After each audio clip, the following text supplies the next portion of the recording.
aesthetics from Aristotle to S.R. Lewis. Here in this chapter, we deals with what do you mean by Indian aesthetic? What are the key elements of Indian aesthetic? For what we study Indian aesthetic, what are the prominent philosophers in Indian aesthetics? Then what are the elements in Indian aesthetics? Just like school of Alankara, school of Riti, school of Dhwani, school of Kuntaka and Vakroti. Then comes to Bharata's Natya Shastra, Anandavardhana, Bhattanayaka. So Bhattanayaka, Anandavardhana, Bharata and Kuntaka, they are philosophers in Indian aesthetics. And Vakroti, then Natya Shastra, these are their important works. Here we have to come across some kind of schools like School of Alankara, School of Riti and Dhwani. These are the basic components or the basic theoretical components in Indian aesthetics. So this is the basic idea related to this chapter.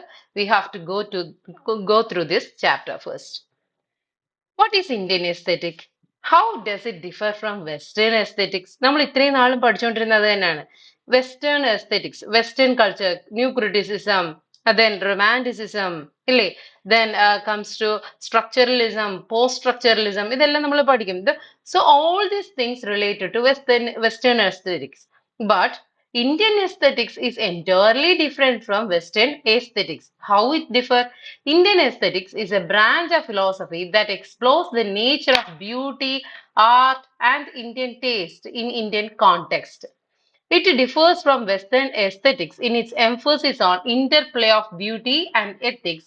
It's a focus on spiritual and emotional aspects, and it's a holistic approach that integrates the sensory perception, cognitive understanding, and emotional response. So here, Indian aesthetics എന്ന് പറയുന്നത് ഒരു branch of ഫിലോസഫിയാണ്. Indian കോണ്ടെക്സ്റ്റിനെ base ചെയ്തിട്ടുള്ള branch of ഫിലോസഫിയാണ്. And ഇത് western കോണ്ടെക്സ്റ്റിൽ നിന്ന് വ്യത്യാസപ്പെടുത്തുന്നത് വെച്ച് കഴിഞ്ഞാൽ നമ്മൾ കൂടുതൽ സൗന്ദര്യത്തെ ആരാധിക്കുന്നു, കൂടുതൽ ബ്യൂട്ടി, എത്തിക്സ്, അതുപോലെ തന്നെ സ്പിരിച്വാലിറ്റി, ഇമോഷണൽ ആസ്പെക്ട്സിനൊക്കെ വെസ്റ്റേൺ ഫിലോസഫിയെക്കാട്ടിലും നമ്മൾ എംഫസിസ് കൊടുക്കുന്നു. And gives a kind of sensory perception, cognitive understanding and emotional response. So ഇതിലൂടെ നമ്മൾ രസ തിയറി ഒക്കെ പഠിക്കുമ്പോൾ നമ്മൾ ഇതാണ് പറയുന്നത്, എന്താണ് ഇമോഷണൽ റെസ്പോൺസ്, കൊഗ്നിറ്റീവ് അണ്ടർസ്റ്റാൻഡിങ്, അതുപോലെ തന്നെ സെൻസറി പെർസെപ്ഷൻ. നമ്മൾ എന്ത് കാണുമ്പോഴും നവരസങ്ങളിലൂടെ നമ്മൾ അതിനെ സ്വീകരിക്കുന്നു. So this is the emphasis or this is the importance of Indian aesthetics beyond the western culture or the Western aesthetics. What are the key elements of Indian aesthetics? It includes rasa, the emotional essence, dhwani, suggestion, alankara, ornamentation, and interplay of various rasas and art forms. So, ഇതിലേക്ക് വരുമ്പോൾ നമ്മളുടെ അത് മാത്രം നമുക്ക് 2 മാർക്സിന് ചോദിക്കാം കേട്ടോ. It includes rasa, dhwani, alankara, and the interplay of various rasas. Rasas തന്നെ ഒരുപാട് നവരസങ്ങൾ വരുന്നുണ്ട്, ഒരുപാട് രസാസ് വരുന്നുണ്ട്. നമ്മൾ കേൾക്കുന്ന തരത്തിലുള്ള 9 രസാസ് മാത്രമല്ല, അതിൻ്റെയൊക്കെ ഒരുപാട് രസാസ് വരുന്നുണ്ട്. ഓക്കെ, സബ് ഡിവിഷൻസ് വരുന്നുണ്ട്. സോ ഇതെല്ലാം ഉൾക്കൊള്ളുന്നതാണ് Indian aesthetics. How can the study of Indian aesthetics enrich our understanding of India's cultural heritage? എങ്ങനെയാണ് ഇന്ത്യൻ എസ്തെറ്റിക്സ് പഠിക്കുന്ന വഴി നമ്മുടെ കൾച്ചറൽ ഹെറിറ്റേജിനെ നമുക്ക് ഇംപ്രൂവ് ചെയ്യാൻ സാധിക്കുന്നത്?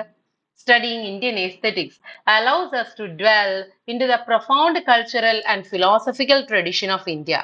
It helps us to appreciate the depth and diversity of Indian art forms and deep-rooted connections of spirituality and philosophy.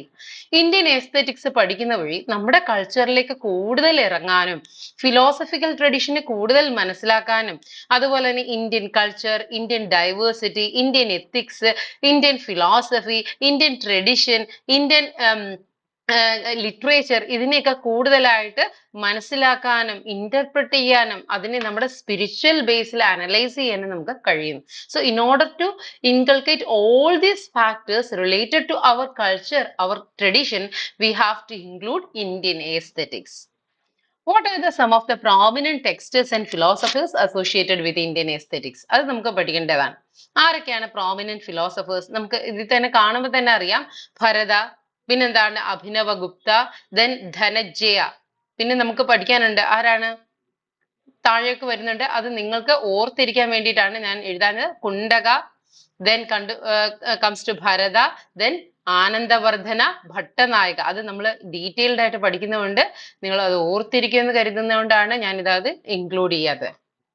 So Bharata Muni, he wrote Natyashastra, Abhinava Bharati by Abhinava Gupta, Dhanaknya by Dasharupa. They are the major philosophers in the Indian context. Philosophers like Bharata, Abhinava Gupta and Anandavardhana have made significant contributions in this field. Then comes to School of Alankara. What do you mean by School of Alankara? Write a note on School of Alankara or define Indian aesthetics. ഒരു essay നമുക്ക് ചോദിച്ചു കഴിഞ്ഞാൽ നമ്മൾ എഴുതേണ്ട പാരഗ്രാഫിലുള്ള കാര്യങ്ങളെല്ലാം തന്നെ ഞാൻ ഇവിടെ ക്വസ്റ്റ്യൻ ആയിട്ട് കൊടുത്തിട്ടുണ്ട്. What do you mean by Indian aesthetics? What are the key elements of Indian aesthetic? Why we study Indian aesthetic? What are the prominent philosophers and texts in Indian aesthetics? So ഇത്രയും കാര്യങ്ങൾ നമ്മൾ first പാരഗ്രാഫിൽ തന്നെ എഴുതണം.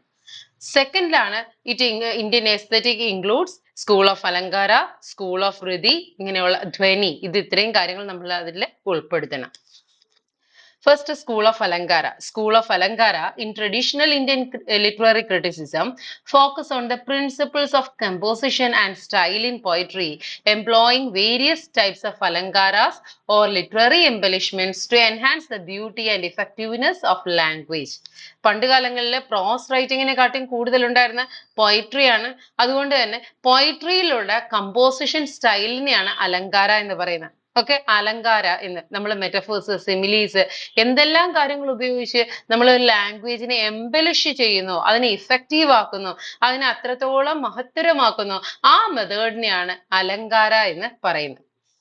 And it is used in poetry. Alankaras are broadly categorized into 4 types. ഇത് നമുക്ക് 2 മാർക്സിന് പ്രത്യേകം വേണമെങ്കിലും ചോദിക്കാം. Alankaras are broadly divided into 4 types. ശബ്ദ അലങ്കാര, ലിംഗ്വിസ്റ്റിക് അലങ്കാര. ശബ്ദ അലങ്കാര മീൻസ് ലിംഗ്വിസ്റ്റിക് എംബലിഷ്മെന്റ്സ്, എന്തൊക്കെ ഉപയോഗിച്ച് ശബ്ദങ്ങൾ ഉപയോഗിച്ച് നമ്മൾ അതിനെ അലങ്കരിക്കുന്നു. Then അർത്ഥ അലങ്കാര. ഇപ്പൊ നമ്മൾ ശബ്ദ അലങ്കാരം മീൻസ് ടോൺ ആൻഡ് ഇന്റണേഷൻ പറയാം, ഋതം പറയാം. നമുക്ക് ഒരു പാട്ട് പാടുമ്പോ അല്ലെങ്കിൽ ഒരു കവിത ചൊല്ലുമ്പോ അതിന്റെ ഈണമാണ് ശബ്ദ അലങ്കാര എന്ന് പറയുന്നത്.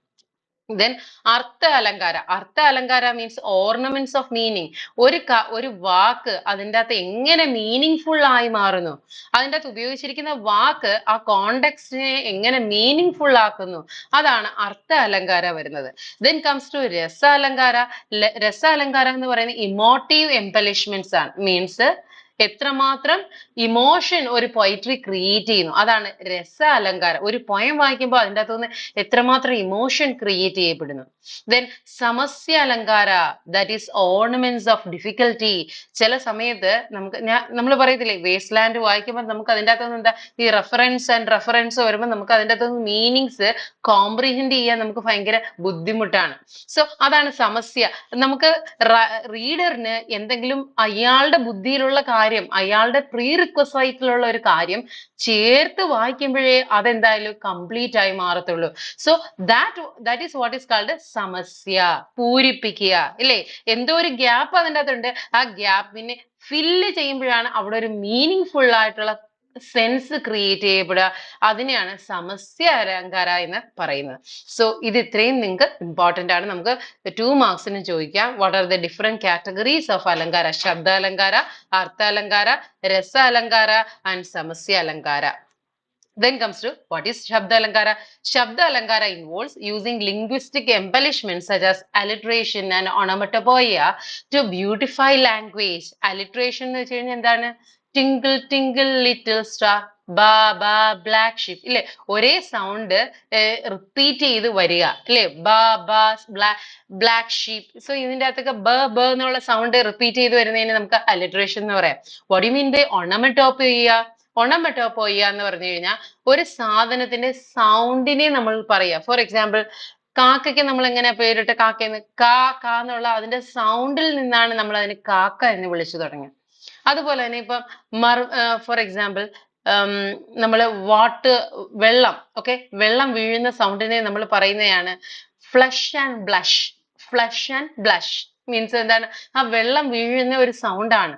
Okay, wailing of wind, wailing of wind. ആ വിൻഡ് ചുഴലിക്കാറ്റടിക്കുമ്പോൾ ഒരു സൗണ്ട് പുറപ്പെടുവിപ്പിക്കും, അതാണ് വോളിംഗ് ഓഫ് വിൻഡ്. അതുപോലെ തന്നെ പാമ്പ് ചീറ്റുന്ന ഒരു സൗണ്ട്, ഹിസ് ഹിസ്, അത് തന്നെയാണ് പാമ്പിന്റെ സൗണ്ട് ആയിട്ട് നമ്മൾ കൊടുക്കുന്നത്, ഹിസ് ഇല്ലേ. So here hiss, wailing, all these things are considered as onomatopoeia. ഒരു സാധനം പ്രൊഡ്യൂസ് ചെയ്യുന്ന സൗണ്ട് അത് തന്നെ വേർഡ്സ് ആയിട്ട് ഉപയോഗിക്കുന്നതിനെയാണ് നമ്മൾ എന്തെന്ന് പറയുന്നത്, ഒണമറ്റോപോയിയ എന്ന് പറയുന്നത്. So these kind of things like alliteration, onomatopoeia are used in the context of language to embellish it, to beautify it. So that is what is called ശബ്ദ അലങ്കാര. ഇതന്നെയാണ് ഞാൻ ചുരുക്കി linguistic embellishments എന്ന് പറഞ്ഞിരിക്കുന്നത്. So while we using all these things, we got a kind of a rhythmic language. Second is Artha Alankara. Artha Alankara employs words and phrases like simile and metaphor to add depth to the meaning and to a text. Rasa Alankara evokes the emotions through techniques like hyperbole and irony. So Artha Alankara employs words and phrases like simile and metaphor. നമ്മള് പഠിച്ചായിരുന്നു Robert ബേൺസിന്റെ my love is like a red red rose, my love is like a red red rose. നമ്മൾ പഠിച്ചിട്ടുണ്ട്. Us like ഒക്കെ വന്നു കഴിഞ്ഞാൽ എന്താണ്, സിമിലിയാണ്. Us ലൈക്കും വരാതെ നീ ഒരു സുവർണ പുഷ്പമാണ് എന്ന് പറഞ്ഞു കഴിഞ്ഞാൽ നീ ഒരു, അല്ലെങ്കിൽ നീ ഒരു ചുവന്ന പുഷ്പമാണെന്ന് പറഞ്ഞു കഴിഞ്ഞാൽ അത് മെറ്റഫറും, നീ ഒരു ചുവന്ന പുഷ്പത്തിനെ പോലെയാണ് എന്ന് പറഞ്ഞു കഴിഞ്ഞാൽ അത് സിമിലിയുമാണ്. So these kind of metaphorical expressions, these kind of literary devices are used to employ different kinds of meaning. ഇത് വരുമ്പോഴത്തേക്ക് നീ ഒരു ചുവന്ന പുഷ്പമാണെന്ന് പറയുമ്പോൾ അവളെ ചുവന്ന പുഷ്പമായിട്ട് തന്നെയാണ് കരുതിയിരിക്കുന്നത്. ഓക്കെ, അല്ല നീ ഒരു ചുവന്ന പുഷ്പത്തിനെ പോലെയാണെന്ന് പറയുമ്പോൾ ആ പുഷ്പത്തിനോട് ഉപമിച്ചിരിക്കും. സോ അവിടെ രണ്ടിടത്തും മീനിങ് ഡിഫറെന്റ് ആണ്. അതുപോലെ ഇതിന്റെ പല മെറ്റഫേഴ്സ്, പല സിമിലീസ്, പലതരത്തിലുള്ള ലിറ്റററി ഡിവൈസസ് ഉപയോഗിച്ച് മീനിങ്ങിൽ മാറ്റം കൊണ്ടുവരിക, അതാണ് അർത്ഥ അലങ്കാര എന്ന് പറയുന്നത്. Then comes to Rasa Alankara. Rasa Alankara invokes emotions through techniques like hyperbole and irony. Rasa Alankara എന്താണ്, നമ്മൾക്ക് രസം പകരുന്നു.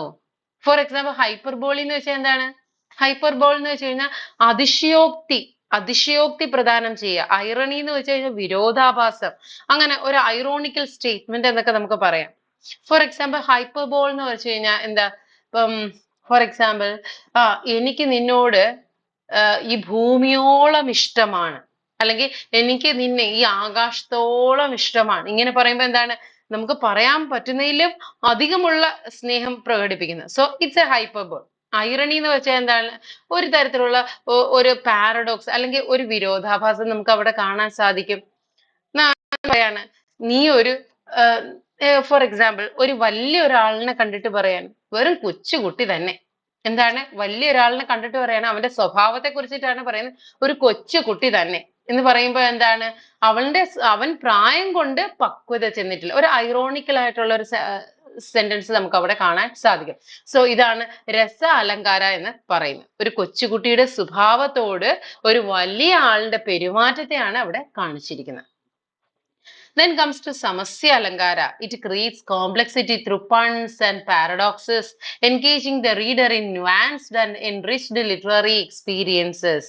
So റീഡറിന് ചില സമസ്യ പൂരിപ്പിക്കാൻ ഇട്ട് കൊടുക്കുകയാണ്. അവിടെ കുറച്ച് പൺസ്, പാരഡോക്സസ് ഇട്ട് കൊടുത്തിട്ട് അത് വായിക്കുമ്പോൾ റീഡറിന് എന്ത് ചെയ്യുന്നു, അയാളുടെ ബുദ്ധിയിലുള്ള കാര്യങ്ങളുമായിട്ട് കണക്ട് ചെയ്യുമ്പോൾ അയാൾക്കത് വളരെ രസവും കൗതുകവും ഉള്ളതായിട്ട് തോന്നുന്നു. നേരെ ചൊവ്വേ പറയേണ്ട കാര്യം നേരെ പറയാതെ വളഞ്ഞ വഴിയിലൂടെ പറയുക. പണ്ട് കുഞ്ചൻ നമ്പ്യാരും ഒക്കെ ചെയ്തുകൊണ്ടിരുന്നതും അത് തന്നെയായിരുന്നു. ഓക്കെ, അദ്ദേഹത്തിന്റെ പല വാക്കുകളിലും ഈ പറയുന്ന സമസ്യ അലങ്കാര യൂസ് ചെയ്തിട്ടുണ്ടായിരുന്നു. These alankaras not only enhances the aesthetic appeal of the language but also bolster the communicative power of the literary work. ഈ പറഞ്ഞിട്ടുള്ള അലങ്കാരാസ് എല്ലാം തന്നെ നമ്മുടെ എസ്തെറ്റിക് പവറിനെ, ആ ഒരു വർക്കിന്റെ സൗന്ദര്യാത്മകതയെ വർദ്ധിപ്പിക്കുക മാത്രമല്ല ആ ഒരു ലിറ്റററി വർക്കിന്റെ കമ്മ്യൂണിക്കേറ്റീവ് പവറിനെ ഇൻക്രീസ് ചെയ്യുകയും ചെയ്യുന്നുണ്ടായിരുന്നു. സോ അന്നേരം ഇത് നമുക്ക് സെമസ്റ്റർ എക്സാമിനൊക്കെ തന്നെ ചോദിക്കാൻ വളരെ സാധ്യതയുള്ള ക്വസ്റ്റ്യൻ ആണ്. റൈറ്റ് എ നോട്ട് ഓൺ അലങ്കാര. Then comes to define school of Riti. Okay, എന്താണ് Riti അല്ലെങ്കിൽ രീതി എന്ന് പറയാറുണ്ട് ചിലർ Riti എന്ന് പറയാറുണ്ട്. യൂഷ്വലി ഇത് Riti എന്ന് തന്നെയാണ് പ്രൊനൗൺസ് ചെയ്യുക. The school of Riti in India, traditional Indian literary criticism, focus on the principles of composition and style in poetry, specifically the manner in which a literary work is crafted, termed as Riti. Okay. ഒരു പ്രത്യേക തരത്തിലുള്ള composition സ്റ്റൈലിനെയാണ്, എങ്ങനെ നമ്മൾ ഒരു composition നടത്തണം, എങ്ങനെയാണ് ഒരു poem എഴുതേണ്ടത്, അതിന്റെ റൂൾസ് ആൻഡ് റെഗുലേഷൻസിനെയാണ് നമ്മൾ എന്തെന്ന് പറയുന്നത്, Riti, സ്കൂൾ ഓഫ് Riti. അത് എഴുതേണ്ട രീതി ഒന്നൊന്ന് ഓർത്തിരുന്നാൽ മതി. How to write a poem, okay, അങ്ങനെ ഒന്ന് നമ്മുടെ മനസ്സിൽ ഓർത്തിരുന്നാൽ മതി. രീതി, ഒരു വർക്ക് എഴുതേണ്ട രീതി, അതിനെയാണ് Riti എന്ന് പറയുന്നത്. This school emphasizes the careful selection of appropriate style based on the theme, subject, and audience, highlighting the need for both beauty and effectiveness in conveying the intended message. So ഈ school പറയുന്നത് എന്താന്ന് വെച്ച് കഴിഞ്ഞാൽ, നമ്മൾ ആർക്ക് വേണ്ടിയിട്ട് എഴുതണം, ഏത് സ്റ്റൈലിൽ എഴുതണം എന്നൊക്കെ തീരുമാനിക്കുന്ന ഓഡിയൻസിനെ ബേസ് ചെയ്തിട്ടാണ്. നമ്മുടെ തീം, സബ്ജക്റ്റ്, ഇതെല്ലാം തന്നെ നമ്മൾ എടുക്കുന്ന സ്റ്റൈല്, ഇതൊക്കെ എന്ന് പറയുന്ന ഓഡിയൻസിനെ ബേസ് ചെയ്തിട്ടാണ്. എങ്കിൽ മാത്രമേ അതിൻ്റെതായ ബ്യൂട്ടിയും ഇഫക്റ്റീവ്നെസ്സും നമുക്ക് ആ മെസ്സേജിന് കൊടുക്കാൻ സാധിക്കും. ഇപ്പം ഫോർ എക്സാമ്പിൾ, ഇപ്പം കളിക്കുടുക്കയിലേക്ക് ഒരാൾ ഒരു മാറ്റർ, ഒരു കഥ എഴുതി അയക്കുകയാണ്. പക്ഷെ അയാളുടെ ലാംഗ്വേജ് വലിയ ലാംഗ്വേജ് ആണ്. ഇപ്പം 3-4 വയസ്സുള്ള കുട്ടിക്ക് എഴുതേണ്ട ഒരു കഥ എഴുതി വെച്ചിരിക്കുന്നത് 15 വയസ്സുള്ള കുട്ടിക്ക് വായിക്കേണ്ട രീതിയിലും സ്റ്റൈലിലും ആണെങ്കിൽ അവിടെ നടക്കില്ല, ഈ പറഞ്ഞിട്ടുള്ള കമ്മ്യൂണിക്കേഷൻ നടക്കില്ല. ആ ഇന്റന്റഡ് മെസ്സേജ് ആ ഇന്റന്റഡ് ഓഡിയൻസിന് കൺവേ ചെയ്യാൻ പറ്റിയില്ല. ഓരോ കാലഘട്ടത്തിനും ഓരോ ഓഡിയൻസിനും എഴുതേണ്ടത് ഓരോ തരത്തിലുള്ള സ്റ്റൈലിലും ഓരോ രീതിയിലും ആയിരിക്കും. അതാണ് സ്കൂൾ ഓഫ് Riti പറയുന്നത്. The language is regarded as crucial tool for creating the desired mood or tone in the literary work, necessitating a thoughtful choice of style to align with the intended emotional impact. So language is regarded as a crucial tool for creating the desired mood and tone of the literary work. ഇപ്പം നമ്മൾ പറയത്തില്ല, കോമഡിക്ക് ഉപയോഗിക്കുന്ന language അല്ല ഒരിക്കലും ട്രാജഡിക്ക് ഉപയോഗിക്കുന്നത്, അല്ലേ? Comedy പറയാൻ ഉപയോഗിക്കുന്ന ലാംഗ്വേജ് എടുത്ത് ട്രാജഡിക്ക് ഉപയോഗിച്ചു കഴിഞ്ഞാൽ ട്രാജഡി ആ ഒരു സെനാരിയോ വിട്ടു തന്നെ പോകും. അതുകൊണ്ട് തന്നെ ഏത് ലിറ്റററി വർക്ക് എടുത്താലും അതിന് ഏത് തരത്തിലുള്ള ഇമോഷൻ ആണോ നമുക്ക് ക്രിയേറ്റ് ചെയ്യേണ്ടത്, ആ ഇമോഷൻ ക്രിയേറ്റ് ചെയ്യുന്നതിന് അനുസൃതമായിട്ടുള്ള ലാംഗ്വേജ് നമുക്ക് ഉപയോഗിക്കണം. ഇപ്പൊ ട്രാജഡി ആണെന്നുണ്ടെങ്കിൽ അതിനനുസരിച്ചുള്ള ഹെവി ആയിട്ടുള്ള ലാംഗ്വേജ്, കുറച്ചുകൂടെ റിഫൈൻഡ് ആയിട്ടുള്ള ലാംഗ്വേജ് നമ്മൾ ഉപയോഗിക്കണം. കോമഡി ആണെങ്കിൽ അത്രയും ഇച്ചിരി മെനൻസ് നടന്നിട്ടുള്ള ലാംഗ്വേജ്, കുറച്ചുകൂടെ താഴേക്കിടെയുള്ള ലാംഗ്വേജ് നമ്മൾ ഉപയോഗിക്കണം. School of Riti classifies styles into 2 categories. Sadharana Riti, a simple and plain style suitable for everyday conversation and easily comprehensible to all. And Vaidharati Riti, a complex style used for expressing intricate ideas and emotions, often found in scholarly and higher level literary works. So, നമ്മൾ നേരത്തെ അലങ്കാര പറഞ്ഞ പോലെ തന്നെ Riti എന്ന് പറയുന്നത് 2 തരത്തിൽ divide ചെയ്തിട്ടുണ്ട്. സാധാരണ Riti ആൻഡ് വൈദരഭി Riti. എന്താണ് സാധാരണ Riti എന്ന് വെച്ച് കഴിഞ്ഞാൽ നമ്മുടെ spoken language, simple, plain, everyday conversation വരുന്നതാണ് സാധാരണ Riti എന്ന് പറയുന്നത്. അതെല്ലാവർക്കും മനസ്സിലാകുന്നതാണ്. പക്ഷേ വൈദർഭി Riti എന്ന് പറഞ്ഞു കഴിഞ്ഞാൽ നമ്മളുടെ അക്കാഡമിക് ലാംഗ്വേജ് എന്ന് പറയുന്നത് എന്താണ്, വൈദർഭി Ritiയാണ്. അവിടെയൊക്കെ കുറച്ചുകൂടെ ഹയർ ലെവൽ ഓഫ് ലിറ്റററി വർക്കിലൊക്കെയാണ് അത് കാണപ്പെടുന്നത്. അതുപോലെ തന്നെ അതിൻ്റെ അകത്ത് ഉപയോഗിക്കുന്ന ഇമോഷൻസ്, ഐഡിയാസ്, അതിൻ്റെ അകത്ത് എങ്ങനെയാണ് നമ്മൾ ഇമോഷൻസിനെ എക്സ്പ്രസ് ചെയ്യാൻ ശ്രമിക്കുന്നത്, ഇതെല്ലാം തന്നെ കുറച്ച് കോംപ്ലക്സ് സ്റ്റൈലിൽ, കുറച്ച് അക്കാഡമിക് ലെവൽ ഓഫ് ലാംഗ്വേജിലായിരിക്കും എഴുതപ്പെടുക. It underscores the importance of tailoring language to suit the reader's comprehension level and cultural background, stressing that the appropriate style of a literary work is contingent upon intended audience and purpose of the text. So it underscores the importance of tailoring language to suit the reader's comprehension level and cultural background. ഇവിടേക്ക് വരുമ്പോൾ റീഡറിന്റെ comprehension level എന്ന് വെച്ചാൽ റീഡറിന്റെ understanding, റീഡറിന്റെ cultural background, ഇതിനെയൊക്കെ Taylor ചെയ്ത് ഇതിനെയൊക്കെ base ചെയ്തിട്ടാണ് അങ്ങനെ ഒരു ലിറ്റററി വർക്ക് ചിട്ടപ്പെടുത്തുന്നത്. ആ ഒരു കൾച്ചറിൽ നിന്ന്, ആ ഒരു ബാക്ക്ഗ്രൗണ്ടിൽ നിന്നുള്ള വ്യക്തിക്ക് അത് വായിക്കുമ്പോൾ അത് മനസ്സിലാവും. ഇപ്പം രാജാക്കന്മാരുടെ റൂൾസ് ആൻഡ് റെഗുലേഷൻസ് എഴുതി വെക്കുമ്പോൾ അതിനെ വായിച്ച് മനസ്സിലാക്കാൻ രാജാക്കന്മാർക്കും അതുപോലെ തന്നെ നോബിൾമെൻസിനും കഴിയുന്നു. ഹൈലി എലൈറ്റ് ആയിട്ടുള്ള ആൾക്കാർക്ക് കഴിയുന്നു. പക്ഷെ അതിന് താഴേക്കിടെയുള്ള ആൾക്കാർക്ക് അത് വായിച്ചാൽ മനസ്സിലാകണമെന്ന് ഇല്ല.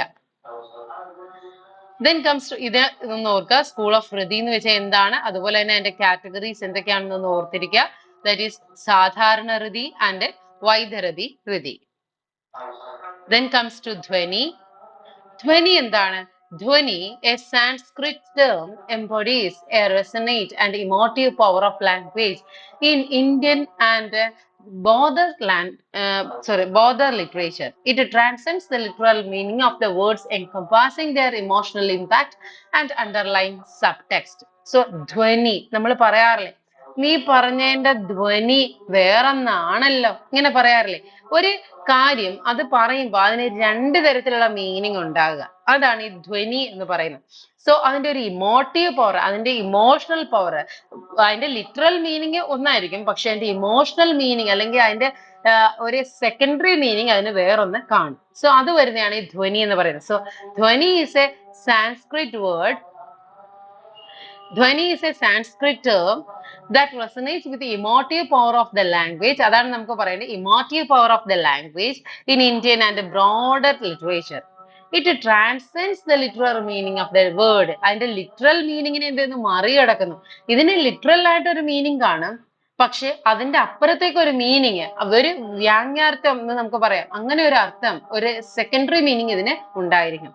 Encompassing their emotional impact underlying the subtext. In words work like Ramayana, it is evident as the words are not only describe actions but also evoke profound emotions, leaving a lasting resonance with the reader. നമ്മൾ Indian എസ്തറ്റിക്സിലെ തന്നെ പ്രമുഖമായിട്ടുള്ള വർക്കായിട്ടുള്ള രാമായണം എടുത്തു കഴിഞ്ഞാൽ നമുക്ക് കാണാൻ സാധിക്കുന്നതാണ്. അതിൻ്റെ അകത്തുള്ള പല ആക്ഷൻസിനെയും ഡിസ്ക്രൈബ് ചെയ്യുന്ന വേർഡ്സ് അത് ഒരുപാട് ഇമോഷൻസ് റീഡറിൽ ക്രിയേറ്റ് ചെയ്യുന്നു. അത് വേർഡ്സ് ആണ്, അതിനൊരു മീനിങ് ഉണ്ട്, പക്ഷെ കോണ്ടെക്സ്റ്റ് വൈസ് ആയിട്ട് വാങ്ങിക്കുമ്പോൾ നമുക്ക് ഒരുപാട് ഇമോഷൻസ് റീഡറിന്റെ ഉള്ളിൽ ക്രിയേറ്റ് ചെയ്യപ്പെടുന്നു. സിമിലർലി മിർസ ഗാലിബ് അദ്ദേഹത്തിന്റെ പൊയറ്റിക്കൽ വർക്ക്സ് എന്ന് പറയുന്നത് എക്സാംപ്ലിഫൈസ് ധ്വനി as elicits A wide range of emotions through simple words. Mirza Ghalib പറഞ്ഞത് വളരെ ചെറിയ വാക്കുകൾ, നമുക്ക് കടുകട്ടി വാക്കുകളൊന്നും ഉപയോഗിക്കണ്ട, വളരെ സിമ്പിൾ വാക്കുകൾ ഉപയോഗിച്ച് തന്നെ ധ്വനിയിൽ പല മീനിങ്ങുകൾ നമുക്ക് ക്രിയേറ്റ് ചെയ്യാം. മീൻസ് പല രീതിയിൽ ദ്വയാർത്ഥങ്ങൾ നമുക്ക് ഉണ്ടാക്കിയെടുക്കാം. This concept extends beyond Indian literature. Shakespeare uses language and dramatic irony, and modern literature utilizes language and subtext. All creates emotional resonance, drawing readers into narrative and leaving a lasting emotional impact.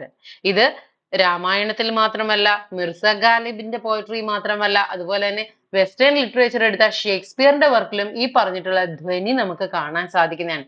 അതൊക്കെ എങ്ങനെ കാണാൻ സാധിക്കും? ഈ dramatic irony, അതുപോലെ തന്നെ എന്താണ് paradox, ഇതുവഴി ഈ ധ്വനി എന്ന് പറയുന്ന ഒരു കോണ്ടെക്സ്റ്റ് പല വെസ്റ്റേൺ വർക്കിലും ഇന്ത്യൻ കൾച്ചറിലും ഇന്ത്യൻ കോണ്ടെക്സ്റ്റിലും നമുക്ക് ധാരാളമായിട്ട് കാണാൻ സാധിക്കും. Dhvani underscores profound ability of words to resonate with human psyche and evoke deep emotion. കുറച്ച് വേർഡ്സുകൾ ഉപയോഗിച്ച് മനുഷ്യന്റെ മനസ്സുകളിൽ ഒരുപാട് ഇമോഷൻ ക്രിയേറ്റ് ചെയ്യാൻ കഴിവുള്ള ഒരു സ്കൂളാണ് ധ്വനി എന്ന് പറയുന്നത്, അല്ലെങ്കിൽ ഒരു തരത്തിലുള്ള ഒരു അലങ്കാരമാണ് ധ്വനി എന്ന് പറയുന്നത്. സോ ധ്വനി എന്ന് പറയുന്ന ഒരു സാൻസ്ക്രിറ്റ് ടേം ആണ്. അത് ഒരു പർട്ടിക്കുലർ വേർഡ് കാണും, ആ വേർഡിന്റെ ലിറ്ററൽ മീനിങ്ങിനേക്കാൾ ഉപരിയായിട്ട് ആ വേർഡിന് ആ ഒരു കോണ്ടെക്സ്റ്റിൽ ക്രിയേറ്റ് ചെയ്യപ്പെടുന്ന ഒരു ഇമോഷണൽ പവർ കാണും. ആ വേർഡിന് ഒരു ഇമോട്ടീവ് പവർ ക്രിയേറ്റ് ചെയ്യപ്പെടും. That is what is called ധ്വനി. ഇത് തന്നെയാണ് കൂടുതലും എല്ലാ ലിറ്ററേച്ചറിലും, ഇന്ത്യൻ കോണ്ടെക്സ്റ്റ് എടുത്തു കഴിഞ്ഞാൽ രാമായണയിലും അതുപോലെ തന്നെ മിർസ ഗാലിബിന്റെ പോയട്രിയിലും എല്ലാം തന്നെ ധ്വനി നമുക്ക് ധാരാളമായിട്ട് കാണാൻ സാധിക്കുന്നതാണ്. ഷേക്സ്പിയർ ഷേക്സ്പിയറും വർക്കുകൾ എടുത്ത് തന്നെ ഷേക്സ്പിയർ യൂസസ് ഡ്രമാറ്റിക് ഐറണീസ് ഇല്ലേ? ഈ ഡ്രമാറ്റിക് ഐറണി പാരഡോക്സ് ഇതിലൂടെ തന്നെ അദ്ദേഹം എന്ത് ചെയ്യുന്നുണ്ട്? ധ്വനി എന്ന് പറയുന്ന കോൺസെപ്റ്റ് അദ്ദേഹത്തിന്റെ ആ ഡ്രാമകളിൽ ഇൻക്ലൂഡ് ചെയ്തിട്ടുണ്ട്. It creates A resonating impact in human psyche and evoke deep emotions in the mind of the reader beyond the words literal meaning. മനസ്സിലായോ?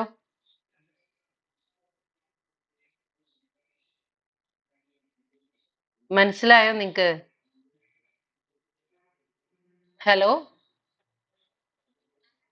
ഓക്കെ. അത് എന്തെങ്കിലും തരത്തിൽ കുഴപ്പമുണ്ടെങ്കിൽ പറഞ്ഞാൽ മതി. ഞാനത് എന്താ കുറച്ചുകൂടെ എക്സ്പ്ലെയിൻ ചെയ്യാം. മനസ്സിലായോ? Okay. Then comes to Kuntaka and Vakroti. Kuntaka. Kuntaka is an important figure in Indian aesthetics. He was a Kashmiri Brahmin. He was a Kashmiri Brahmin who lived in 10th century BCE.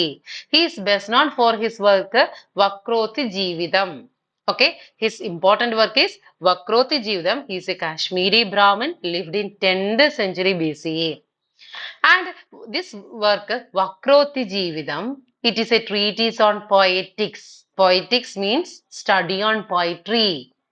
And Kuntaka's theory on Vakroti is one of the most important contribution to Indian aesthetics. So Kuntaka, from his work Vakroti Jeevidam, he propounded the theory of Vakroti, and it created a long-lasting contribution in the field of Indian aesthetics. Vakroti is a Sanskrit word which means crooked expression or oblique speech. ഒരു കാര്യത്തെ എന്താണ് വളച്ചൊടിച്ച് പറയുക. അത് ഒരു കാര്യത്തിന് നേരാവണ്ണം പറയല്ല, നമ്മൾ എന്ത് ചെയ്യുന്നു? വളച്ചൊടിച്ച് മറ്റൊരു രീതിയിൽ പറഞ്ഞ് ഫലിപ്പിക്കുക. ഒരു മറ്റൊരു രീതിയിൽ ആ അർത്ഥത്തിനെ ആ കാര്യത്തിലേക്ക് കൊണ്ടെത്തിക്കുക. അതാണ് ക്രൂക്കഡ് എക്സ്പ്രഷൻ, വക്രോത്തി എന്ന് പറയുന്നത്. ആ ഇവനിക്ക് കുറച്ച് വക്രോത്തിത്തരം ഉണ്ട്, നമ്മൾ പറയുന്നത് ഇവനിക്ക് കുറച്ച് കൂർമ്മ ബുദ്ധി അല്ലെങ്കിൽ വികടത്തരം ഉണ്ടെന്ന് നമ്മൾ പറയുന്നത്. സോ അതാണ് ഈ പറയുന്ന ക്രൂക്കഡ് എക്സ്പ്രഷൻ, വക്രോത്തി എന്ന് പറയുന്നത്. Kuntaka believed that the use of Vakroti was essential to good poetry. നമ്മളിപ്പോ ഒരു കാര്യം പറയേണ്ട കാര്യം നേരെ അങ്ങ് പറഞ്ഞു കഴിഞ്ഞാൽ അതിനൊരു രസം കാണത്തില്ല കേൾക്കുന്നവർക്ക്. അതിനെ എന്ത് ചെയ്യുന്നു? അതിനെ പറയേണ്ട കാര്യത്തെ പല രീതിയിലൂടെ വളച്ചൊടിച്ച് പറയുമ്പോഴാണ് രസം. നമ്മൾ John dente വാലഡിക്ഷൻ four biding morning കണ്ടു. അതിൻ്റെ അകത്ത് അദ്ദേഹത്തിന് തന്റെ പ്രിയതമയോടുള്ള ഇഷ്ടം, വിരഹം, പ്രണയം, ഇതിനെയൊക്കെ പല രീതിയിൽ അദ്ദേഹം വ്യാഖ്യാനിച്ചിട്ടുണ്ട് ഇല്ലേ? നമ്മൾ തമ്മിലുള്ള ഈ പ്രണയം, ഈ ലോകം എങ്ങനെ കാണും ഇല്ലേ? നമ്മൾ തമ്മിലുള്ള പ്രണയത്തിന് നമ്മൾ തമ്മിൽ വിരഹം അനുഭവിക്കുമ്പോൾ നീ എന്നെ മറക്കുമോ, ഇങ്ങനെയൊക്കെയുള്ള ഡയറക്റ്റ് ആയിട്ട് ചോദിക്കുന്നതിന് പകരം അദ്ദേഹം എന്താണ് ഈ കോമ്പസിനോട് ഉപമിക്കുന്നു. അതിനോട് അതുപോലെ തന്നെ ബാക്കി ചുറ്റുമുള്ള ആൾക്കാരുടെ, സാധാരണ ജനങ്ങളുടെ സ്നേഹത്തിനോടും ഇഷ്ടത്തിനോടും ഉപമിച്ചിട്ട് അദ്ദേഹത്തിന്റെ സ്നേഹത്തെയും അദ്ദേഹത്തിന്റെ പ്രിയതമയുടെ സ്നേഹത്തെയും പറ്റി അദ്ദേഹം പറയുന്നുണ്ട്. സോ പറയാനുള്ള കാര്യം ഡയറക്റ്റ് ആയിട്ട് പറയാതെ ഇൻഡയറക്റ്റ് ആയിട്ട് പറയുക, അതിനെയാണ് വക്രോത്തി എന്ന് പറയുന്നത്. And it is an essential aspect for dealing with a good poetry. Vakroti allows the poet to convey multiple meanings and create a sense of mystery and intrigue to the reader. So Vakroti എന്ന് പറയുന്നത് എന്താണ്? നമുക്ക് ഒരുപാട് multiple meanings create ചെയ്യാൻ സഹായിക്കും. Multiple meanings create ചെയ്യപ്പെടുന്ന മേഖലയാണ് വക്രോത്തി എന്ന് പറയുന്നത്. And create a sense of mystery and intrigue in the reader ഇല്ലേ? ഒരു മിസ്റ്ററി ക്രിയേറ്റ് ചെയ്യപ്പെടുന്നു, ഒരു തരത്തിലുള്ള ആശങ്ക ഈ പറയുന്ന റീഡറിനുണ്ടാകുന്നു. എന്തായിരിക്കും പോയിറ്റ് ഉദ്ദേശിച്ചിട്ടുണ്ടാകുക? ഇതിലൂടെ അദ്ദേഹം എന്തായിരിക്കും കൺവേ ചെയ്യാൻ ഉദ്ദേശിച്ചിട്ടുണ്ടാകുക? ഇവിടെ എന്തിനായിരിക്കും അദ്ദേഹം ഈ വേർഡ് കൊണ്ടുവന്ന് ഇട്ടിട്ടുണ്ടാകുക? സോ ഒരു പെർട്ടിക്കുലർ വേർഡ് പോയിറ്റ് യൂസ് ചെയ്യണമെങ്കിൽ അതിന് എന്തെങ്കിലും തരത്തിലുള്ള ഒരു കോണ്ടെക്സ്റ്റ് ഉണ്ടായിരിക്കണം, എന്തെങ്കിലും തരത്തിലുള്ള റീസൺ ഉണ്ടായിരിക്കണം. സോ അതെന്താണെന്ന്, ആ മിസ്റ്ററി എന്താണെന്ന് ആരന്വേഷിക്കുന്നു? റീഡർ അന്വേഷിക്കുന്നു. Kuntaka identified 4 types of Vakroti. നമുക്ക് എല്ലാ ഇപ്പൊ വക്രോത്തി ആയാലും ശരി, അലങ്കാര ആയാലും ശരി, ഋതി ആയാലും ശരി, അതിനെല്ലാത്തിനും ക്ലാസിഫിക്കേഷൻ ഉണ്ട്. അതുപോലെ തന്നെ കുണ്ടകയുടെ വക്രോത്തിക്കും ഡിവിഷൻസ് ഉണ്ട്. അതാണ് ഋതി, ജാതി, കാല, ദോഷ. എന്തൊക്കെയാണ് ആ ഡിവിഷൻസ്? മറക്കാതെ പഠിക്കണം. ഋതി, ജാതി, കാല, ദോഷ. Kuntaka's Vakroti is divided into 4 treatises, that is Rithi, ജാതി, കാല and ദോഷ. Rithi refers to the style of the language. ഞാൻ നേരത്തെ പറഞ്ഞത് ഏത് രീതിയിലാണ് നമ്മൾ എഴുതുന്നത്, അതാണ്. ഇപ്പൊ എലിജി ആയിക്കോട്ടെ, ലിറിക് ആയിക്കോട്ടെ, ഓഡ് ആയിക്കോട്ടെ, അതുപോലെ തന്നെ സോണറ്റ് ആയിക്കോട്ടെ, ഇതാണ് ഋതി എന്ന് അവിടേക്ക് വരുമ്പോൾ ഏത് സ്റ്റൈലിലാണ് നമ്മൾ എഴുതുന്നത്, ആർക്ക് വേണ്ടിയിട്ടാണ് എഴുതുന്നത് അല്ലെ. Then jati refers to how the words are arranged in a sentence. എങ്ങനെയാണ് ഒരു സെന്റൻസിൽ വേർഡ്സ് അറേഞ്ച് ചെയ്തിട്ടുള്ളത്, അതിനെയാണ് ജാതി എന്ന് പറയുന്നത്. Then kala refers to timing and pacing of the poem. ഏത് കാലത്തിനെ ബേസ് ചെയ്ത്, പാസ്റ്റ് ടെൻസ്, ഫ്യൂച്ചർ ടെൻസ്, അതുപോലെ തന്നെ പ്രസന്റ് ടെൻസ്, ഏത് കാലത്തിലാണ് ഈ പോയം എഴുതിയിരിക്കുന്നത്. So that is the kala. Then dosha refers to any mistakes or errors in the poem. പോയത്തിൽ ഉണ്ടായിരിക്കുന്ന മിസ്റ്റേഴ്സ്, എറേഴ്സ്, അതിനെയാണ് ദോഷ എന്ന് പറയുന്നത്. സോ ഇത് മറന്നു പോയരുത്. Vakroti is divided into different categories. It includes jati, riti, kala, dosha.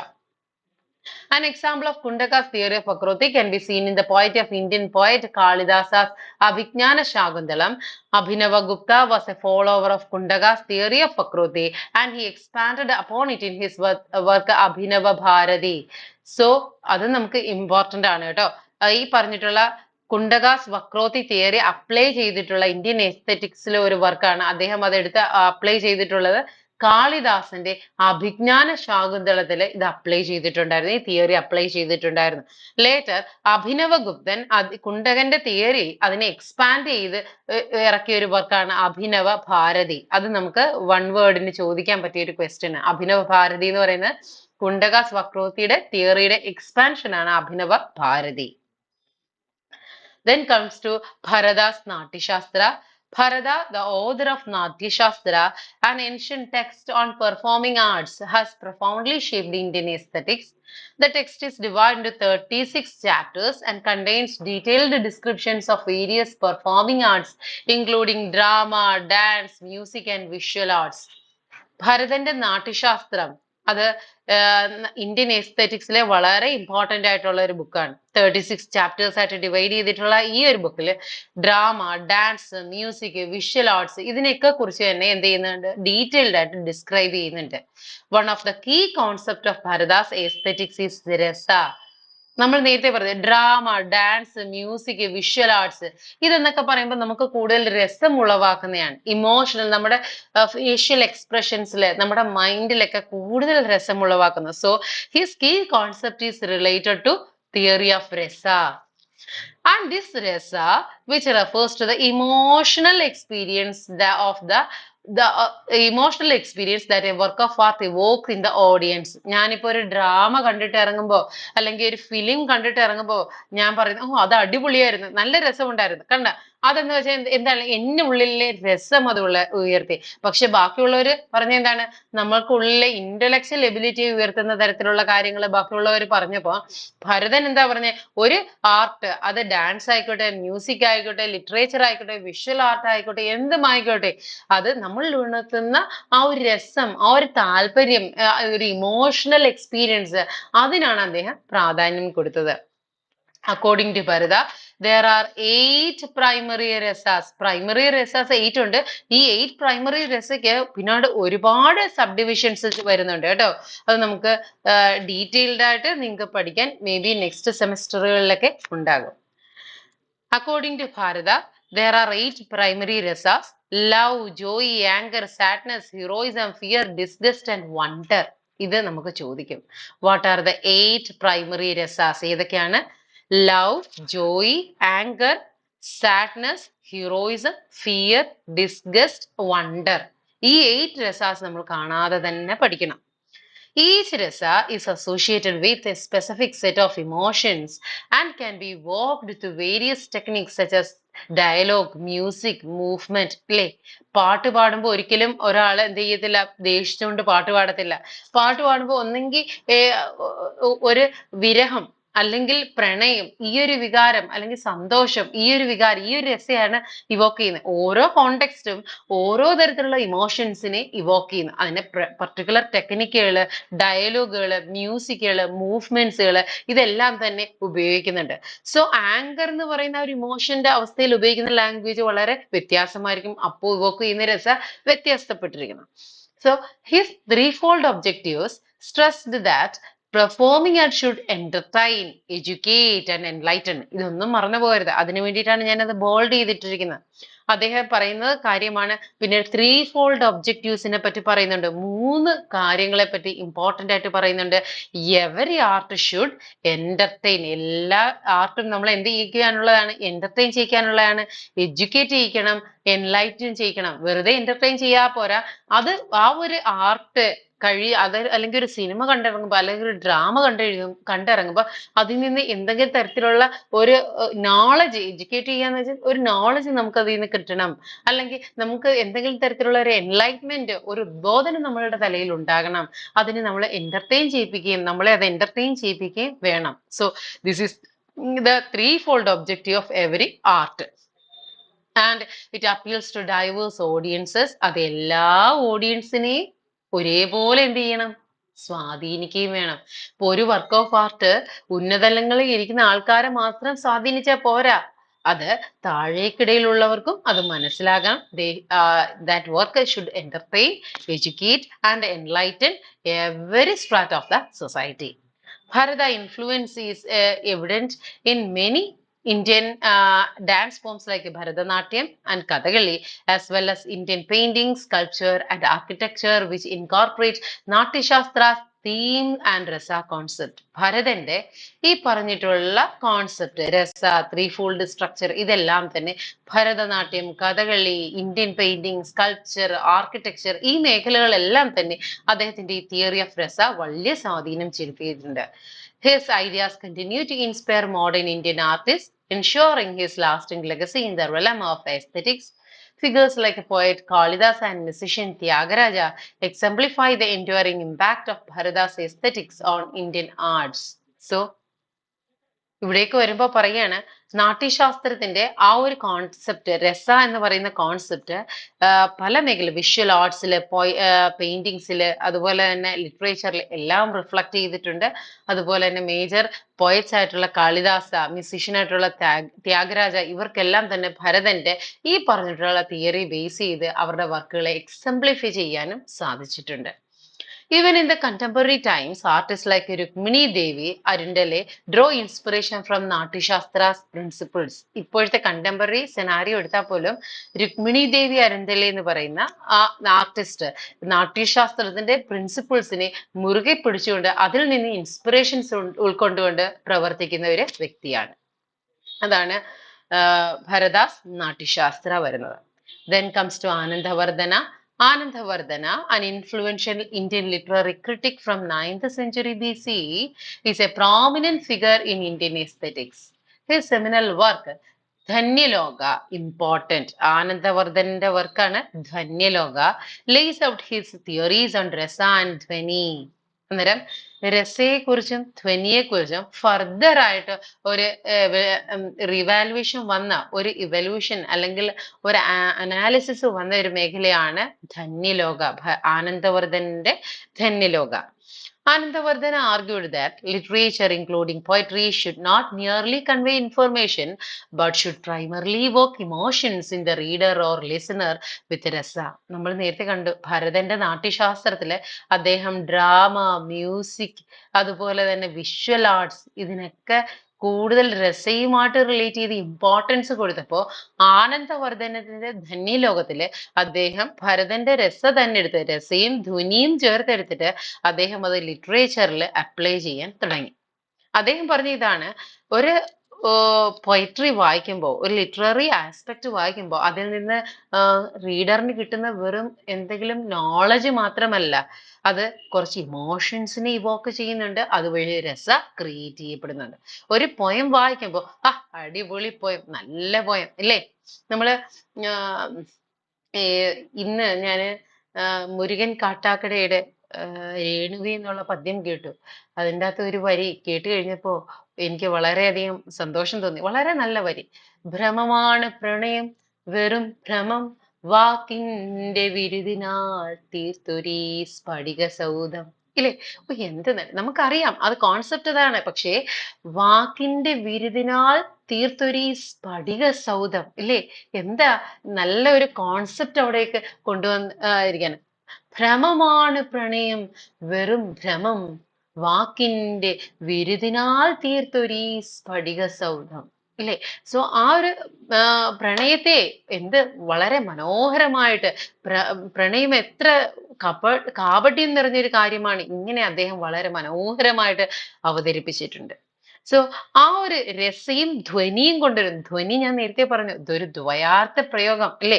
അതുപോലെ തന്നെ എന്ത് ചെയ്യുന്നുണ്ട്, നമ്മളെ എന്ത് ചെയ്യുന്നുണ്ട്, അവിടെ രസിപ്പിക്കുകയും ചെയ്യുന്നുണ്ട്. ഇവിടെയാണ് ധന്യലോകത്തിന്റെ പ്രസക്തി. വെറുതെ രസ കൊണ്ടുവരികയല്ല ഭരതമുനി ചെയ്ത പോലെ, ഇവിടെ രസയും ധ്വനിയും ധന്യലോകയുടെ അദ്ദേഹം ഒരുമിച്ച് വർക്കൗട്ട് ചെയ്യുകയാണ്. എന്നിട്ട് അദ്ദേഹം പറഞ്ഞ ഇങ്ങനെയാണ്, ഒരു പോയം വായിക്കുമ്പോൾ നമുക്ക് കുറച്ച് ഇമോഷൻസ് മാത്രം ക്രിയേറ്റ് ചെയ്യപ്പെടുകയല്ല, ആ ഇമോഷൻസ് ക്രിയേറ്റ് ചെയ്യപ്പെടുന്നതിലൂടെ പോയറ്റ് റീഡർക്ക് കുറച്ച് രസ ക്രിയേറ്റ് ചെയ്ത് കൊടുക്കുന്നു. His ideas left a profound impact on Indian aesthetics and literary criticism, influencing subsequent writers like Abhinava Gupta and Kshamendra. അന്നേരം ഇദ്ദേഹത്തിന്റെ ഈ ഐഡിയാസ് പിന്നീട് വന്ന പല റൈറ്റേഴ്സിനെയും സ്വാധീനിക്കുകയും അത് ഒരുപാട് പേരിൽ വലിയ സബ്സിക്വന്റ് റൈറ്റേഴ്സ് ആയിട്ടുള്ള അഭിനവ ഗുപ്തനെയും ക്ഷമദ്രനെയും വലിയ രീതിയിൽ സ്വാധീനിക്കുകയും അവർ ഇതിൽ ഫർദർ സ്റ്റഡീസ് നടത്തുകയും ചെയ്തു. An illustration of his poetry can be found in Indian epic, the Ramayana. For instance, the pageant scene where Rama and Sita are separated due to Rama's exile and Sita's kidnapping by Ravana.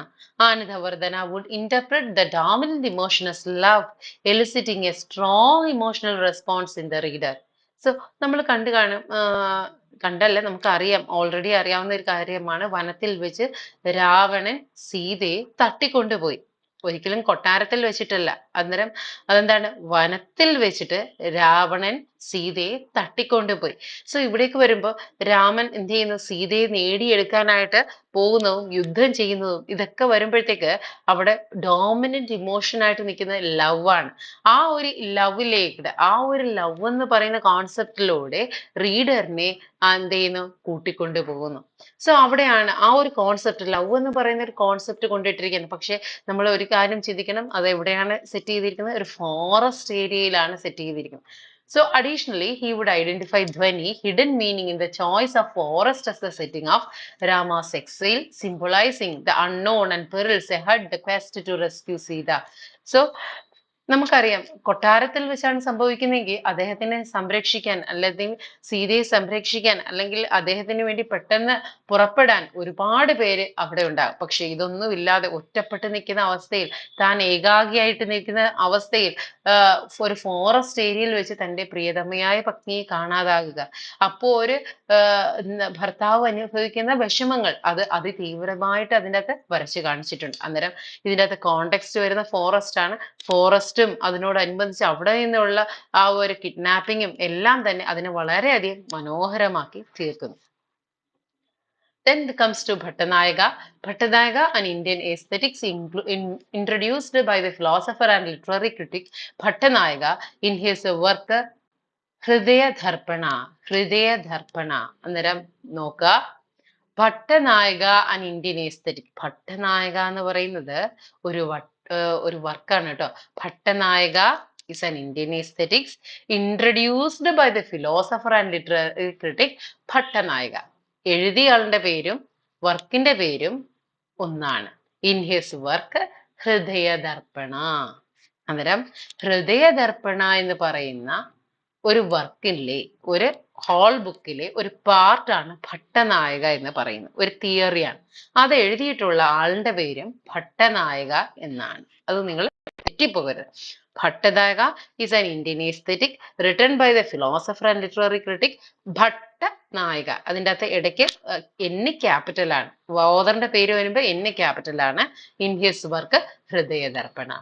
It refers to the principal character or the protagonist in the literary work. ഇവിടെയാണ് ഒരു വർക്കിലെ principal character അല്ലെങ്കിൽ പ്രൊട്ടാഗണിസ്റ്റിനെ കുറിച്ചിട്ട് പറയുന്നത്. അന്നേരം ഏത് തിയറിയിലാണ് പ്രൊട്ടാഗണിസ്റ്റിനെ കുറിച്ച് പറയുന്നത്, principal ക്യാരക്ടറിനെ കുറിച്ച് പറയുന്നത്? നമുക്കറിയാം, നായക അല്ലെ, ഭട്ടനായക. സോ അത് തന്നെ കേൾക്കുമ്പോഴത്തേക്ക് നമ്മുടെ ഓർമ്മയിൽ വരണം, പ്രൊട്ടാഗണിസ്റ്റ് ആണ്. അത് പറയുന്നത് ഭട്ടനായകന്റെ ഹൃദയദർപ്പണത്തിലാണ്. Nayaga argued that Bhattanayaka is the most crucial element in literary piece, surpassing plot, setting and characterization. ഒരു വർക്ക് എടുത്തു കഴിഞ്ഞാൽ അതിൻ്റെ പ്ലോട്ടിനെക്കാളിലും സെറ്റിങ്ങിനെക്കാളിലും മറ്റെന്തിനേക്കാളിലും ഉപരിയായിട്ട് മറ്റേത് ക്യാരക്ടറൈസേഷനേക്കാൾ ഉപരിയായിട്ട് അതിൻ്റെ അകത്ത് പ്രൊട്ടഗോണിസ്റ്റ് ഉണ്ടല്ലോ, അയാൾക്കാണ് പ്രാധാന്യം. This character should embody qualities of nobility, virtue, and capacity for significant deeds while also possessing depth and complexity to engage the reader or audience emotionally. ഇവിടേക്ക് വരുമ്പോൾ എന്താണ് ആ പറയുന്ന പ്രൊട്ടാഗനിസ്റ്റ് ഇല്ലേ, അഭിജ്ഞാന ശാകുന്തളം എടുത്തോട്ടെ, അതുപോലെ തന്നെ രാമായണം എടുത്തോട്ടെ, ഇതിൻ്റെ അകത്തൊക്കെ രാമനാണ് പ്രൊട്ടഗോണിസ്റ്റ്. ആ ക്യാരക്ടർ എന്ന് പറയുന്നത് ഇങ്ങനെ ആയിരിക്കണം, നോബിൾ മാൻ ആയിരിക്കണം, with nobility. He has some kind of virtue and he has a capacity for significant deeds. അയാൾക്ക് കുറച്ച് അഡ്വെഞ്ചർ ചെയ്യാനുള്ള കഴിവ് വേണം, വെർച്വസ് ആയിരിക്കണം, നോബിൾ പേഴ്സണാലിറ്റി ആയിരിക്കണം. ഇങ്ങനെയുള്ള ഒരു വ്യക്തി അയാളുടെ ഇമോഷൻസിനെ വെച്ചിട്ടാണ് റീഡറിനുമായിട്ട് കമ്മ്യൂണിക്കേറ്റ് ചെയ്യുന്നത്. Nayaka's concept of the Bhattanayaka had a significant, substantial influence on Indian aesthetics and literary criticism, impacting subsequent writers like Abhinavagupta and Kshamendra. നേരത്തെ പറഞ്ഞ പോലെ തന്നെ ഭട്ടനായകന്റെ ഇൻഫ്ലുവൻസ് ഇന്ത്യൻ എസ്തറ്റിക്സിൽ പിന്നെ കൊണ്ടു നടന്ന ആൾക്കാർ, അത് ഏറ്റെടുത്ത ആൾക്കാരാണ് അഭിനവഗുപ്തനും ക്ഷമദ്രനും. An example of Bhattanayaka can be found in Indian epic, the Mahabharata, with the character Arjuna, who embodies these qualities and undergoes a compelling character arc. ഭട്ടനായകന്റെ നായക കഥാപാത്രം അതെങ്ങനെയുള്ള വ്യക്തിയായിരിക്കണം, അവന്റെ ആ ഒരു വളർച്ച, ഇതിനെയൊക്കെ പറ്റി പറയുന്നത് മഹാഭാരതം എടുത്ത് എക്സാമ്പിൾ കാണിച്ചിട്ടാണ് അദ്ദേഹം ചെയ്യുന്നത്. മഹാഭാരതത്തിലെ അർജുനൻ എന്ന് പറയുന്ന ക്യാരക്ടറിനെ എടുത്തിട്ടാണ് അദ്ദേഹം സ്റ്റഡി ചെയ്തിട്ടുള്ളത്. Similarly, Kalidasa's play Shakuntala, the titular character, exemplifies Bhattanayaka with her beauty, virtue, and emotional struggles, making her powerful and resonant protagonist. അതുപോലെ തന്നെ കാളിദാസന്റെ ശകുന്തള എടുത്തു കഴിഞ്ഞാൽ ശകുന്തളയിലെ ശകുന്തള എന്ന് പറയുന്ന ക്യാരക്ടർ ബ്യൂട്ടി കൊണ്ടും വെർച്യു കൊണ്ടും ഇമോഷണൽ സ്ട്രഗിൾ കൊണ്ടും അതുപോലെ തന്നെ അവൾ അനുഭവിച്ചിട്ടുള്ള ദുഃഖങ്ങൾ കൊണ്ടും ഇല്ലേ വളരെയധികം മേന്മയേറിയ ഒരു ക്യാരക്ടറാണ് നമുക്ക് പറയാൻ സാധിക്കും. സോ അത് ഈ രണ്ട് കഥാപാത്രങ്ങളെ അദ്ദേഹം സ്റ്റഡി നടത്തിയിട്ടുണ്ട്. മഹാഭാരതത്തിലെ അർജുനൻ, അതുപോലെ തന്നെ കാളിദാസന്റെ ശാകുന്തളത്തിലെ Shakuntala. Then comes to what is rasa according to Bharata and why is it important concept in Indian aesthetics? എന്താണ് രസ? Rasa according to Bharata in Indian aesthetics is the emotional essence or flavor that a work of art evokes in the audience. It represents the emotional response experienced by the spectators while engaging with the performance, be it in a drama, music, dance or other art forms. രസം എന്ന് വെച്ചാൽ എന്താണ്, Indian എസ്തെറ്റിക്സിൽ നമ്മൾ ഏറ്റവും കൂടുതൽ നമുക്ക് ഒരു തരത്തിലുള്ള രസം, അത് രസം എന്ന് പറയുന്നത് സന്തോഷമായിക്കോട്ടെ, സങ്കടമായിക്കോട്ടെ, വിരഹമായിക്കോട്ടെ, വേദന ആയിക്കോട്ടെ, അതുപോലെ തന്നെ പുച്ഛമായിക്കോട്ടെ, എന്ത് ഭാവം വന്നാലും ആ ഒരു എസെൻസ് അല്ലെങ്കിൽ ആ ഒരു എക്സ്പ്രഷൻ ഇവോക്ക് ചെയ്യാൻ കഴിയുന്ന ഒരു വസ്തുതയായിരിക്കണം രസ എന്ന് പറയുന്നത്. It represents emotional response experienced by spectators while engaging with the performance. അത് മ്യൂസിക്കിലായിക്കോട്ടെ, ഡ്രാമയിലായിക്കോട്ടെ, എന്ത് ആർട്ട് ഫോമിലാണെങ്കിലും അത് കാണുമ്പം നമുക്കൊരു ഇമോഷൻ എക്സ്പ്രസ് ചെയ്യാൻ ഉണ്ടാകണം. ഭാരത ഐഡന്റിഫൈഡ് 8 primary rasas. നമ്മൾ ഓൾറെഡി പറഞ്ഞാണ് love, anchor, Joy, sadness, heroism, fear, disgust and wonder, and each associated with specific emotions. Rasa is a fundamental concept as it elevates art beyond mere entertainment, aiming to evoke profound emotions and create connections between the audience and artistic expression. So, Rasa എന്ന് പറയുന്ന ഒരു fundamental concept ആണ്. അത് നമ്മളെ entertain ചെയ്യിപ്പിക്കുക മാത്രമല്ല, നമുക്ക് എന്ത് ചെയ്യുന്നു, അത് കുറച്ച് ആർട്ടിസ്റ്റിക് എക്സ്പ്രഷൻ നമ്മൾക്കുള്ളിൽ തന്നെ ക്രിയേറ്റ് ചെയ്യപ്പെടുന്നു. And it enables the artist to convey a range of feeling, making the artist experience deeply meaningful and enhancing.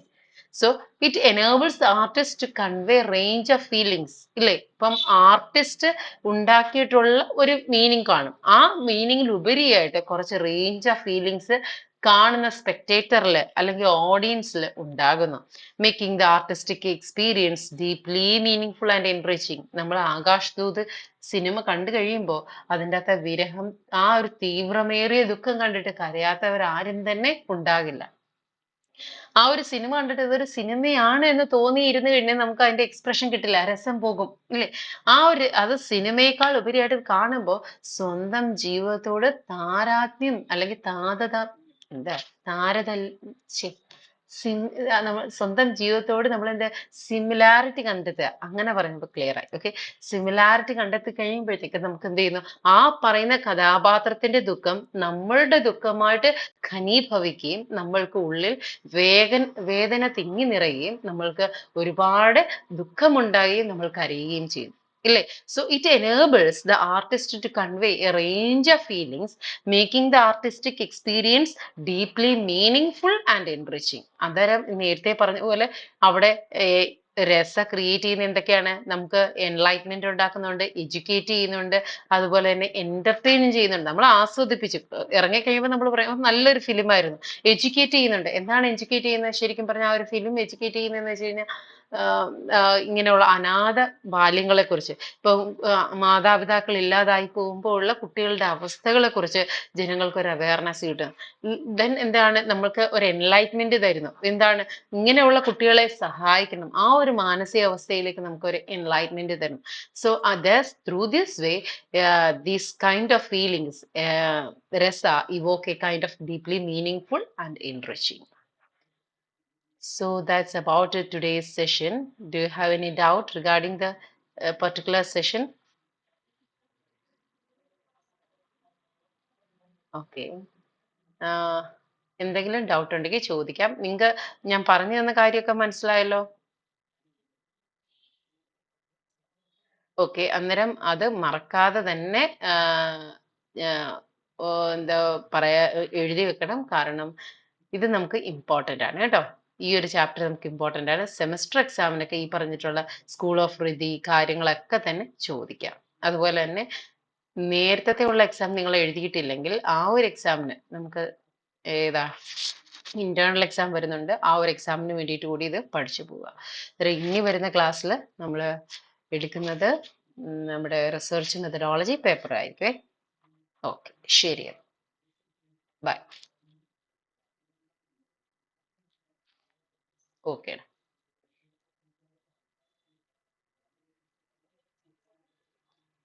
ഇല്ല, കാരണം എന്ന് വെച്ച് കഴിഞ്ഞാൽ എൻ്റെ അടുക്ക് വിളിച്ചു പറഞ്ഞു ക്ലാസ് ഇനി തൊട്ട് ഇല്ല എന്ന് പറഞ്ഞു. ആ, അന്നേരം എക്സാം ഡ്യൂട്ടി പറഞ്ഞിട്ടില്ല. ആ, എക്സാം ഡ്യൂട്ടി മിക്കവാറും വേറെ ആരെങ്കിലും അങ്ങ് എടുക്കും, അത്രേ ഉള്ളൂ.